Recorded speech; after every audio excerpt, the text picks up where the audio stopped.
Howdy y'all, TheJTJ here with RollToWound.com. We're continuing our deep dive into the Soulblight Gravelords Battle Tome Warscrolls. We're looking at Belladama Volga, Kritza, and Lady Annika. So, let's get ready to roll.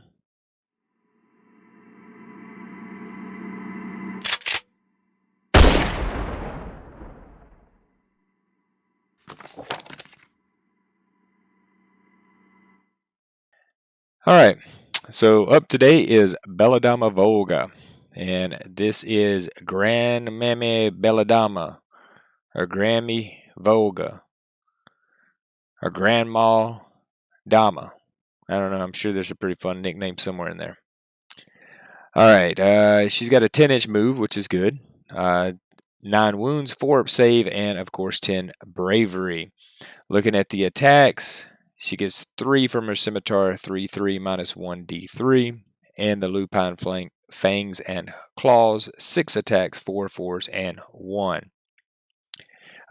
She is a named character, and if you take her in a Warscroll dynasty, she is a general in addition to your other generals. She has a mount, which is her wolves. Ability, she has the hunger like most of the vampires in the book, so she's going to heal D3 if she kills a model in close combat. First of the Warscroll.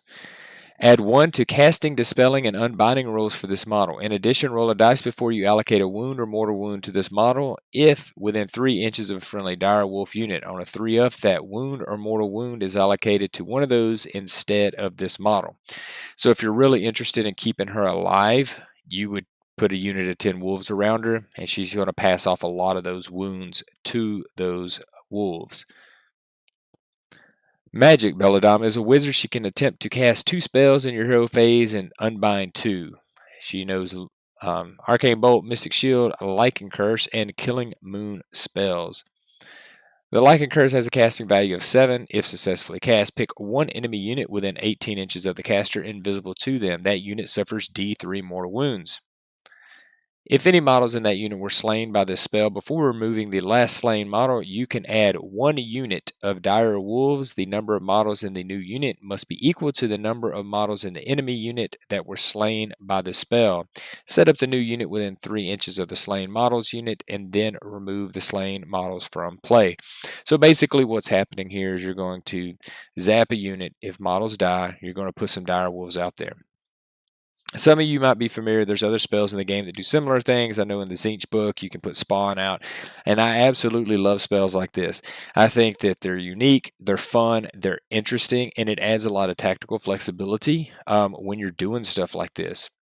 The reason why is because, think about this, I'm going to target a weak unit. You want to target a unit you know you can kill a model. So you're looking for something weak, but boom, I'm popping up a new unit. What is that going to do? Well, first off, I'm tying that unit up. So that unit is less tactically flexible. It can't move or charge. It would have to retreat. Maybe have to shoot that unit instead of shooting me or a unit that I don't want him to shoot. Also, say that these 2 or 3 dire wolves live through that combat. Maybe you catch them right at an end. Maybe they can run off your next turn, or you get a double turn. They run off and retreat onto a point to capture that point.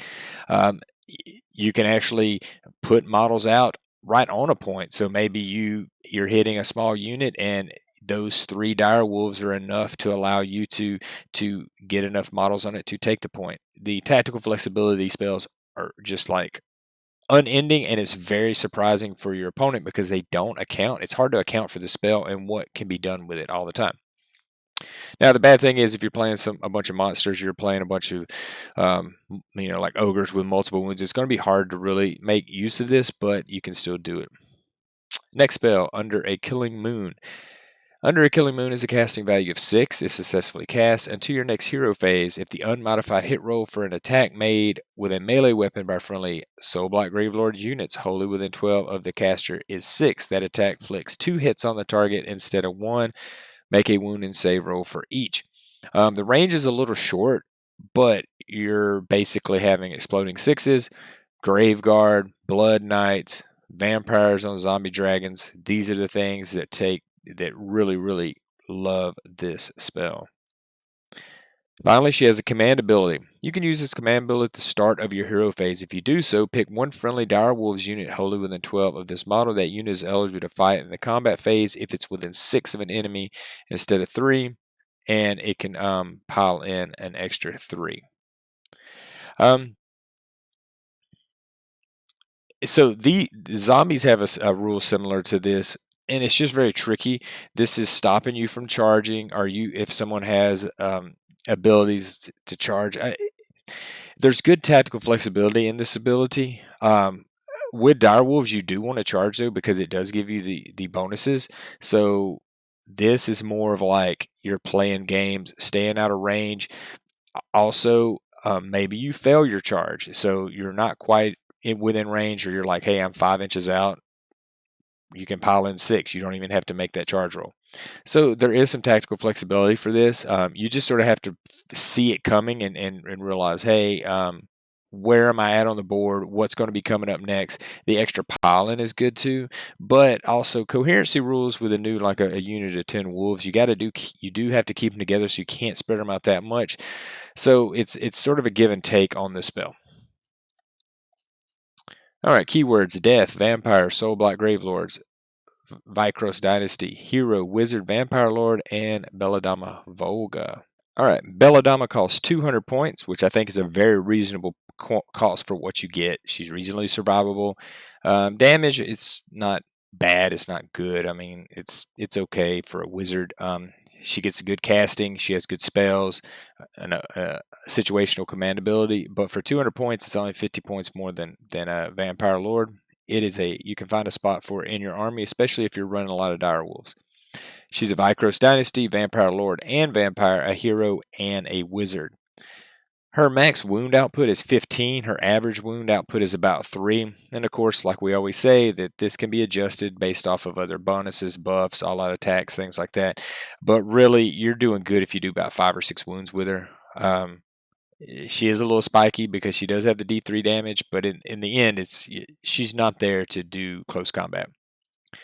And yeah, against high armor units, you're pretty much not doing anything.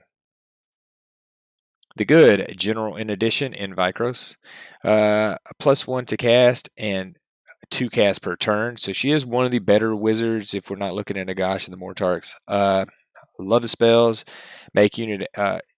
So I love spells that make units after damage. It's like trollish. It's just like, oh, how are you doing? Here's extra direwolves. Remember, if you're playing with her, you need 4, 5, 6 extra direwolves that you take with you because you're going to need to pop some out. Killing Moon, it's all around good spell. Great caster while in Vikros because you got to remember too, she's gonna re-roll her failed castings, so things like that. The bad, not a front line. She needs support. She really needs to stay next to some dire wolves, and she does need wolves to reach her top potential. One of the better casters in the book. Keep out of close combat. She has no damage output. It's almost better just to retreat her if you find yourself in close combat. Bring Wolves command ability is so-so. Works nicely as part of Vikros Dynasty Wolf list. Lycan Curse is a great utility spell. Bring extra wolf models, under Killing Moon, zombies, grey guards, dragons. Think about it. Think about your favorite unit and how that they could benefit from those exploding 6s. Lycan Curse, A-, average casting, good range, great utility spell. Adding units to the board with the spell has unlimited possibilities. Under a Killing Moon is an A+. It's a low casting. It's got okay range. Exploding 6s is good in this book. All units in range are affected. You just got to remember that you got to stay within that bubble. But think about that. You can definitely fit 2 zombie dragons in that bubble. Or a big unit of zombies and something else. Unit rating, I'm giving her A-. Great spells and casting power. If you like to run wolves, bring her. If you don't run wolves, her value goes down, but still worth looking at in any list. I don't even think you have to run her Vikos to say, hey, I want to bring her. But of course, that's where she really shines with wolves in her own dynasty. That's where you're really going to get your bang for your buck. Moving right on to Lady Annika. Lady Annika. 6 wounds, 6-inch move, 4+ to save, and a 10 bravery, like most every vampire. She's got 4 attacks, 3s, a -1, and D3, pretty standard damage profile. If she's included in a Soulblight Gravelords army with the Vikros Dynasty lineage keyword, this model is treated as a general in addition.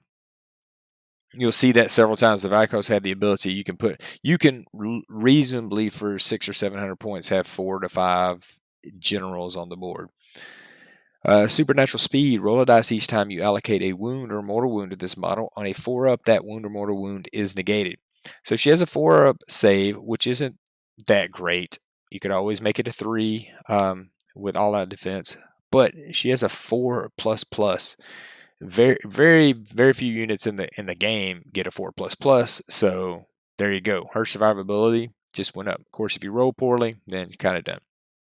At the end of a phase, if any models were slain by her wounds inflicted by this model's attack, in that phase, you heal all wounds allocated to this model.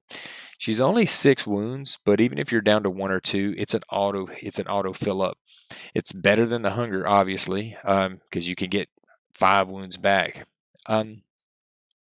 So her survivability between supernatural speed and Kiss of the Blade, Probiscian, makes her more survivable than you would first think.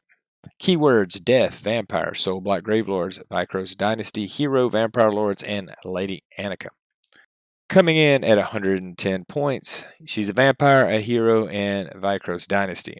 I think 110 points is pretty reasonable for her, as opposed to a Vampire Lord. You're losing out the spell, you're losing out the command ability, and you're losing out putting enhancements on her. So if she was 100 points, I think it'd be a little bit better, but she's probably a little bit more survivable than you would think if you roll well. She's doing 12 max wounds. Her average wounds is about 2.5 or 3. Like most other vampires, her damage is a little swingy, so keep that in mind. The good, very cheap vampire hero. Okay damage if you spite, more tanky than you think. General, in addition, if you're playing Vikros. The bad, she's not a wizard, not very fast, and cannot fly, so she's missing out on that. I wish you would have still had fly, or maybe one of those abilities to move over terrain like you fly, something. Vikros keyword, I wish I could take it in any bloodline. I wish she didn't have that keyword. I think you would see her having a lot more usefulness in other dynasties, and having some of their abilities able to stack with her. At first glance, she may not seem like much, but she is a bit more survivable than you think. A 4+ save that can increase to a 3+. Mystic Shield, with a Mystic Shield, a 4++. These things are all very tanky.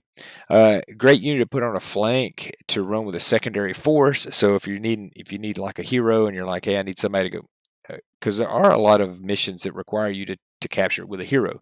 This is a really good option to do that. Set her on a flank, give her a unit of dire wolves, give her a small unit of zombies or skeletons, and say, go over there and take that point or contest this part of the board. I think that might be where she shines. Not a wizard. That would be kind of cool too. Even if you didn't give her a signature spell, at least let me cast something with her. And like I said, I wish she didn't have a dynasty keyword. I could see her being really cool in Legion of the Night, Legion of Blood. Those would be really interesting to have her in. Unit rating B-. I think she has some uses, but without a cast or a fly or enhancements, her utility is in question, especially when stacked up against Necromancers, Kritza, and Vampire Lords. Because of her low cost, she can fit into your army list, however, not a unit I would build around. Like I said, I think she has uses. It's a beautiful model, too. I think if you're sort of low, hey, I've got 110 points, I need another hero, put it in. I don't see it's a problem because she is more survivable than you would think. But I think really she's shining as maybe a bodyguard to another general, maybe on a flank, taking and holding points. I think that's where you'd really see her ran.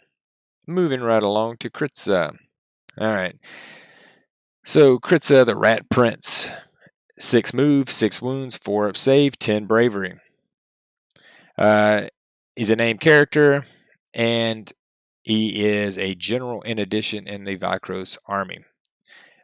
Abilities: Scurrying Retreat. If this model has been slain at the end of your movement phase, roll a dice. On a 4-up, a new model identical to the one that was slain is added to your army. set it anywhere on the battlefield more than 9 inches away from an enemy unit.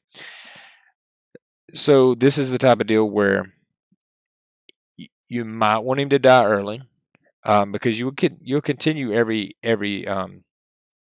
movement phase to roll for him. And it's the type of deal when you hit that 4 up, it's a 50-50 chance. If he pops up in the enemy's backfield, he can contest an objective. He might, let's say they have a shooting unit you don't want the rest of your army getting shot by.